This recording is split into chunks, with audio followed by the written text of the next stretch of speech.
Hello friends LIC recently एक new health insurance launch करने जा रही है जिसका नाम होगा आरोग्य रक्षक, जिसका प्लान नंबर 906 रखा गया है। ये न्यू आरोग्य रक्षक प्लान जो हमारा LIC का जीवन आरोग्य प्लान था, ये प्लान उसी तरीके का ही है। क्योंकि जीवन आरोग्य काफी पहले लॉन्च हुआ था, इसलिए आज के समय की डिमांड के अनुसार LIC एक न्यू आरोग्य रक्षक हेल्थ इंश्योरेंस प्लान लॉन्च करने जा रही है। ये प्लान आप ले सकते हैं 19 जुलाई 2021 के बाद। तो आज इस वीडियो में हम जानेंगे क्या है LIC का न्यू हेल्थ इंश्योरेंस प्लान जिसका नाम है आरोग्य रक्षक। तो आइए जानते हैं LIC का new health insurance plan.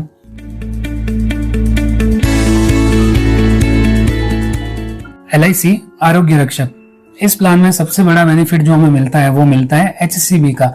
HCB का फुल फॉर्म होता है हॉस्पिटल कैश बेनिफिट। तो क्या होता है हॉस्पिटल कैश बेनिफिट, इसके बारे में हम आगे डिटेल में डिस्कस करेंगे। सेकंड बेनिफिट आपको मिलता है इसमें MSB का। MSB का मतलब होता है मेजर सर्जिकल बेनिफिट। थर्ड मिलता है आपको एम्बुलेंस बेनिफिट। फोर्थ मिलता है आपको ऑटो हेल्थ कवर। फिफ्थ मिलता है आपको क्विक कैश बेनिफिट। सिक्स्थ मिलता है आपको DCPB। DCPB का मतलब होता है day care procedure benefit. Seventh मिलता है आपको MMB। MMB का मतलब होता है मेडिकल मैनेजमेंट बेनिफिट। इन सब बेनिफिट्स के बारे में हम आगे डिटेल में डिस्कस करेंगे। एट्थ बेनिफिट आपको मिलता है OSB का। OSB मतलब होता है other surgical benefit. Ninth benefit आपको मिलता है हेल्थ चेकअप का। 10th बेनिफिट आपको मिलता है no claim bonus. 11th benefit आपको मिलेगा जो भी आप प्रीमियम इसमें पे करेंगे उस पर आप चाहे तो इनकम टैक्स पे रिबेट ले सकते हैं। 12th बेनिफिट आपको मिलेगा PWB, जिसको कहते हैं प्रीमियम वेवर बेनिफिट। तो इस प्लान के अंदर आपको टोटल 12 बेनिफिट्स मिलते हैं। आइए अब हम जानते हैं बेसिक कंडीशंस क्या है इस प्लान को लेने की। सबसे पहला है मिनिमम एज एट एंट्री, फिर हम देखेंगे मैक्सिमम एज एट एंट्री, फिर देखेंगे हम कवर सीजिंग एज। फर्स्ट है प्रिंसिपल इंश्योर्ड। अगर सिंगल पर्सन इस प्लान को लेना चाहते हैं तो मिनिमम एज एट एंट्री उनकी होगी 18 इयर्स, लास्ट बर्थडे मतलब 18 इयर्स कंप्लीट होने चाहिए, और मैक्सिमम है 65 इयर्स। 65 वर्ष के व्यक्ति इस प्लान को ले सकते हैं। तो प्रिंसिपल इंश्योर्ड में कवर सीजिंग एज होगी 80 इयर्स।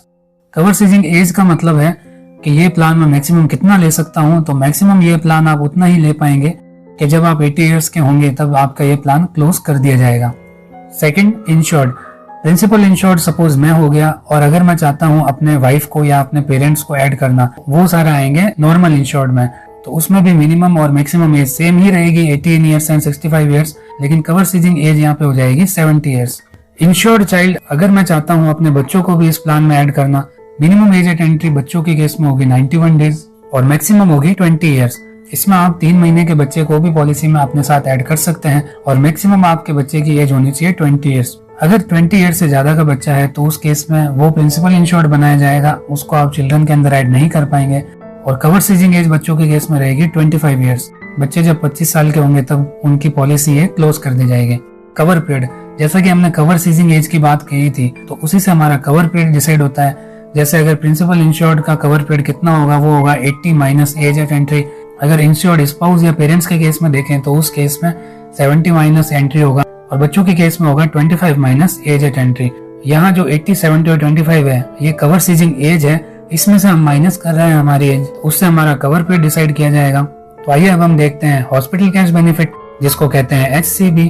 हॉस्पिटल कैश बेनिफिट में क्या कवर किया जाएगा, अगर आपके एक्सीडेंट के थ्रू कोई इंजरी होती है या फिर आपको बीमारी के कारण एडमिट रहना पड़ता है हॉस्पिटल में, उस केस में आपको per day hospital cash benefit दिया जाएगा।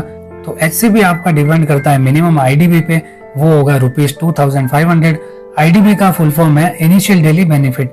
इस इनिशियल डेली बेनिफिट को आप डेली बेड चार्जेस से भी रिलेट कर सकते हैं। जो आपका पर डे का बेड चार्ज होगा वो होगा ₹2500 और मैक्सिमम आप जो IDB ले सकते हैं वो ले सकते हैं 10,000। तो इसके अकॉर्डिंग आपका HCB डिसाइड होगा कि आपका डेली HCB कितना होगा। इसको आप चाहें तो 500 के मल्टीपल्स में बढ़ा सकते हैं, जैसे आप 2500 का ले सकते हैं, आप 3000 का ले सकते हैं, आप 3500 का ले सकते हैं। इसी तरीके से मैक्सिमम आप 10,000 HCB ले सकते हैं। अगर आप स्पाउस को पॉलिसी में ऐड करते हैं, मतलब अगर प्रिंसिपल इंश्योर्ड हस्बैंड है और अगर आप वाइफ को ऐड करना चाहते हैं या फिर प्रिंसिपल इंश्योर्ड वाइफ है और हस्बैंड को ऐड करना चाहते हैं, तो उस केस में उनका भी HCB जो प्रिंसिपल इंश्योर्ड है, जो हस्बैंड है या फिर जो वाइफ है, उनके बराबर होगा। उनसे ज्यादा आप HCB नहीं ले सकते। आप चाहें तो उनसे कम HCB भी ले सकते हैं। तो उस केस में जितना हस्बैंड का IDB होगा उससे ज्यादा आप IDB नहीं ले पाएंगे या फिर आपको सेम अमाउंट का IDB लेना पड़ेगा। और अगर आप इस पॉलिसी में किसी और को ऐड करते हैं लाइक पेरेंट्स को या फिर आप बच्चों को, तो उस केस में उनका IDB भी प्रिंसिपल इंश्योर्ड के आईडीबी के बराबर होगा। जैसे सपोज अगर मैं 5000 का आईडीबी लेता हूँ तो वाइफ का भी आईडीबी 5000 होगा, 5000 से ज्यादा नहीं हो सकता, और बच्चों का आईडीबी भी 5000 से ज्यादा नहीं हो सकता। और अगर आप आईसीयू में एडमिट होते हैं तो पर डे जो आपका बेड का चार्जेस होगा वो डबल कर दिया जाएगा। जैसे सपोज अगर आपका आईडीबी 5000 है, आईसीयू में एडमिट होते हैं तो उस केस में आपका आईडीबी 10,000 कर दिया जाएगा पर डे। तो जो पॉलिसी का फर्स्ट ईयर होगा उसमें मैक्सिमम आप 30 डेज का एचसीबी ले सकते हैं, और सेकेंड ईयर के बाद जो आपका हॉस्पिटल कैश बेनिफिट होगा वो 90 डेज कर दिया जाएगा। तो मैक्सिमम आपको 90 डेज का रिम्बर्समेंट दिया जाएगा एचसीबी पे, और मैक्सिमम आप टोटल 900 डेज का एचसीबी ले सकते हैं पूरी लाइफ में। तो अब हम देखते हैं मेजर सर्जिकल बेनिफिट जिसको कहते हैं एमएसबी। एमएसबी होगा 100 टाइम्स ऑफ एचसीबी। जो हमारा एचसीबी है हॉस्पिटल कैश बेनिफिट, सपोज अगर आपने 5000 एचसीबी लिया है तो 5 लाख रुपीज आपका बेसिकली मेजर सर्जिकल बेनिफिट होगा, और इसी को सम एश्योर्ड भी कहा जाएगा इस पॉलिसी में। तो इस केस में जो एलआईसी के अंदर लिस्टेड 263 सर्जरीज है, अगर आप उसमें से सर्जरी कोई करवाते हैं तो उस केस में सर्जरीज के अकॉर्डिंग परसेंटेज डिसाइड है, उतना एमएसबी आपको मिल जाएगा। चाहे आपका एक्सपेंस कितना भी लगे, आपको मैक्सिमम एमएसबी होगा वो दिया जाएगा, और ये डिपेंड करेगा आपकी सर्जरीज की कैटेगरी पे, वो हम आगे डिस्कस करेंगे। 100% एमएसबी पर मेंबर 100% एमएसबी दिया जाएगा, तो मैक्सिमम आप 1000% ऑफ एमएसबी पर मेंबर ले सकते हैं पूरी लाइफ में। जो 263 सर्जरीज कवर है इसमें, वो हम इस वीडियो में डिस्कस नहीं करेंगे, उससे ये वीडियो काफी लंबा बन जाएगा। तो उन सर्जरीज की लिस्ट मैं आपको डिस्क्रिप्शन में प्रोवाइड कर दूंगा। तो इस प्लान में जो 263 सर्जरीज है उनको 4 कैटेगरी में क्लासिफाई किया गया है। तो कैटेगरी 1 में हमारे पास 31 सर्जरीज आती है जिसमें 100% एमएसबी दिया जाएगा। सपोज अगर 5 लाख है तो 5 लाख रुपए पूरे आपको दे दिए जाएंगे। सेकंड कैटेगरी में 59 सर्जरीज आती है। अगर इन 59 सर्जरीज में से आप कोई सर्जरी करवाते हैं तो उस केस में 60% ऑफ एमएसबी दिया जाएगा। कैटेगरी थर्ड में 112 सर्जरीज आती है। इस केस में 40% एमएसबी दिया जाएगा। जैसे सपोज अगर 5 लाख एमएसबी है और आप अगर 112 सर्जरीज में से कोई एक सर्जरी करवाते हैं तो उस केस में 2 लाख एमएसबी दिया जाएगा। कैटेगरी 4 में 62 सर्जरीज आती है, उस केस में 20% एमएसबी दिया जाएगा। तो सर्जरी कंप्लीट होने के बाद 1 साल तक आपका प्रीमियम वेव कर दिया जाएगा। तो अब हम देखते हैं क्विक कैश बेनिफिट जिसको कहते हैं क्यूसीबी। क्यूसीबी में आपको 50% ऑफ एमएसबी एडवांस पे कर दिया जाएगा। अगर आप कैटेगरी 1 या कैटेगरी 2 में से कोई सर्जरी करवाने जा रहे हैं तो उस केस में आपको 50% एमएसबी एडवांस में आपके अकाउंट में पे कर दिया जाएगा। तो ये सर्जरी आप एलआईसी के जो लिस्टेड टीपी है, जो लिस्टेड हॉस्पिटल्स हैं, उन्हीं हॉस्पिटल्स में करवा सकते हैं, आप कोई अदर हॉस्पिटल्स में नहीं करवा सकते हैं। एम्बुलेंस बेनिफिट, अगर आप कैटेगरी 1 और कैटेगरी 2 में से कोई सर्जरी करवाते हैं तो उस केस में आपने अगर एम्बुलेंस हायर की है 1000 रुपीज पर पर्सन एम्बुलेंस का एक्सपेंस दे दिया जाएगा वापस। सेम सर्जरी के लिए अगर आप अगेन एम्बुलेंस बुलाते हैं तो उस केस में आपको वापस 1000 रुपीज रिम्बर्स नहीं किए जाएंगे। Day care procedure benefit DCPB, इसमें हमारे पास 244 सर्जरीज आती है। एमएसबी में जो हमारी सर्जरीज थी उससे 140 अलग सर्जरीज इसमें आती है। DCPB payable eight 5 time ADB इन लमसम। ADB का मतलब होता है एप्लीकेबल डेली बेनिफिट। जो हमारा एप्लीकेबल डेली बेनिफिट है उसका 5 टाइम आपको पेएबल किया जाएगा डे केयर प्रोसीजर बेनिफिट में।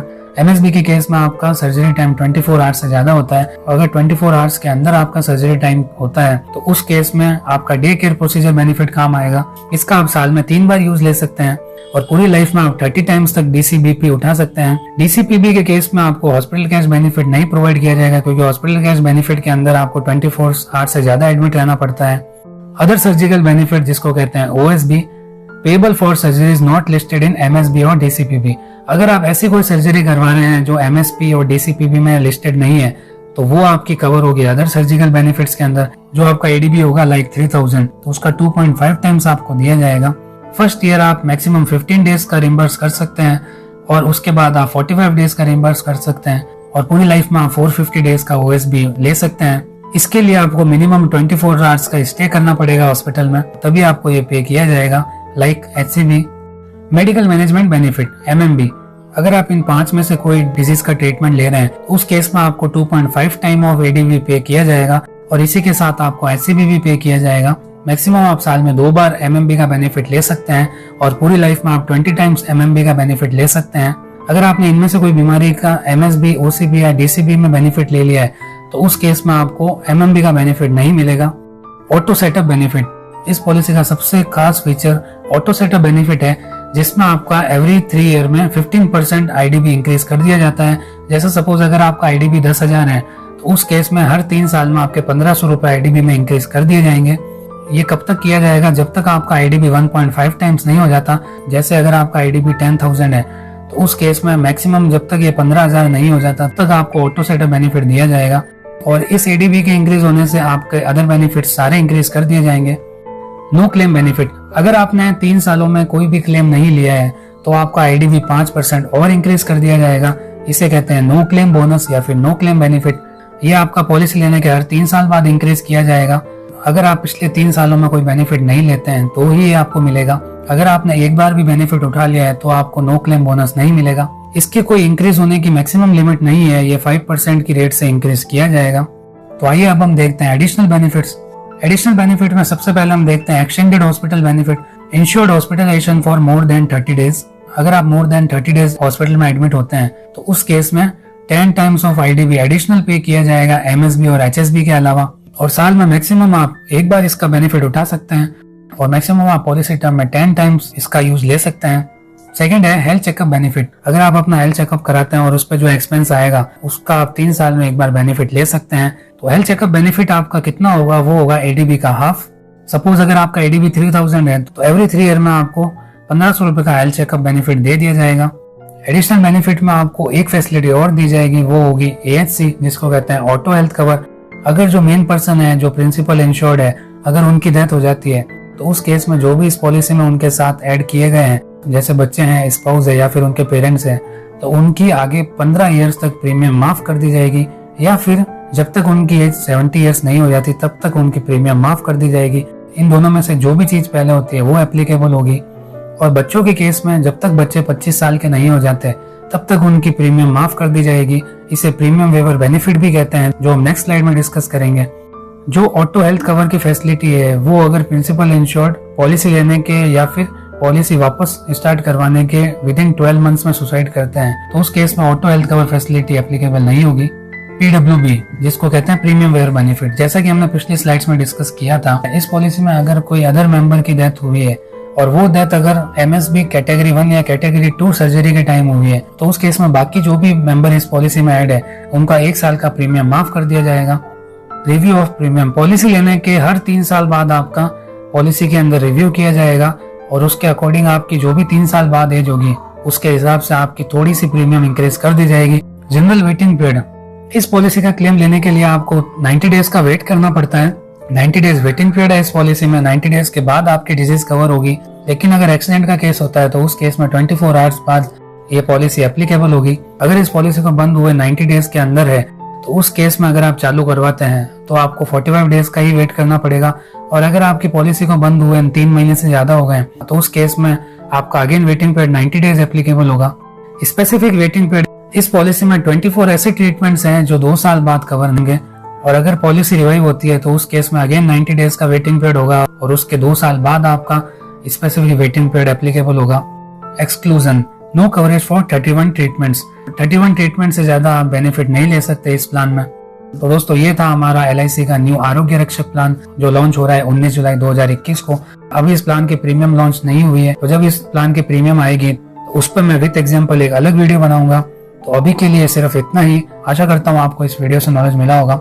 अगर आपको ये वीडियो अच्छी लगी हो तो इस वीडियो को लाइक कीजिएगा एंड अपने फ्रेंड्स एंड कलीग्स के साथ जरूर शेयर कीजिएगा। और अगर आप इस चैनल पर नए हैं तो इस चैनल को जरूर सब्सक्राइब कर दीजिएगा। Okay friends, thank you.